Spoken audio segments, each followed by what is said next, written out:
What we have is we have a 2 3/4 EB switch tandem. It's pre-wired with our EB through wire with ground. The reason why we chose the EB through wire with ground is because hunting recommends 2 positive grounds for every standalone ControlFire switch. So the way we achieve this is we run our EB through wire with ground, and then we run our recommended retainer nut. Our second ground is going to come from our gun barrel, or it could actually come from the EB switch housing. However you guys prefer to do it, just make sure that you do have 2 positive grounds going to your ControlFire switches. Here with the block, we're going to place it inside of our detonator safety tube, just making sure we follow all safety precautions as you would do on your field locations. Once that's done, the first step I like to do is take the first ControlFire switch that is going to be designated for the gun, and I like to go ahead and prep it and get it installed on the gun barrel first. So while you're doing this, keep in mind that you can cut your yellow wire, white wire, your conductor, what color of conductor wire you're running. Just make sure you do not cut your ground wire too short, because you have to have enough length in order to feed it back up through your EB switch tandem along with your blue wire. So what I like to do first is go ahead and connect my white wire to my conductor. Always like to make sure that I cut these as short as possible, due to the fact that we have to tuck this on inside of this gun barrel, and we also have to feed it into the ID of our EB switch tandem. So cut this as short as you want. Maybe you leave yourself a little bit of extra just in case you have a mishap, but I like to give myself a lot of leeway when it comes to packaging this all together and stuffing it up inside the bottom of this gun barrel. So today we're going to be using Scotch locks.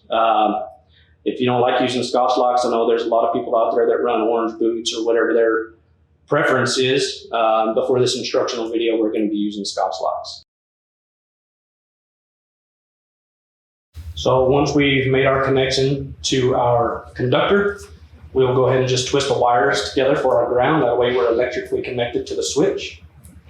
Keep in mind, and remember, do not cut these wires yet, because we still have to run these through the EB switch tandem to the port plug.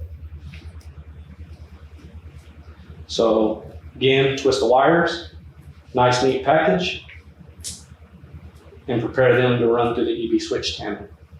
So that'll be our positive connection and our ground. Then we'll go ahead and prepare our switch for the detonator connection.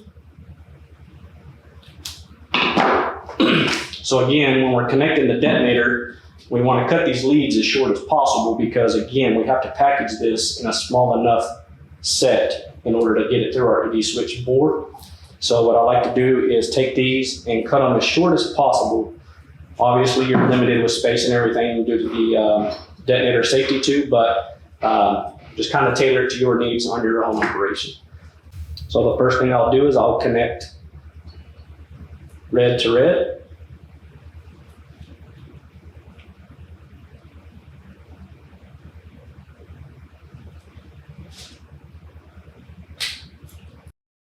And green to purple.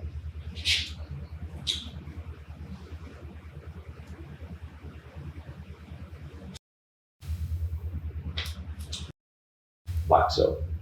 One thing that I want to mention while we're out here at this step, always remember that your green wire is your hot wire coming off your addressable switch. So once that connection is made, we can remove our detonator from the detonator safety tube, and we can go ahead and place it onto our primer cord. Like so. So I've pulled the charge tube out just to kind of give you a better visual representation of what we've done. So now that we have our detonator on there, our next job is going to be to package all these wires in a small enough bundle in order to get them through the bottom of our EB switch tandem.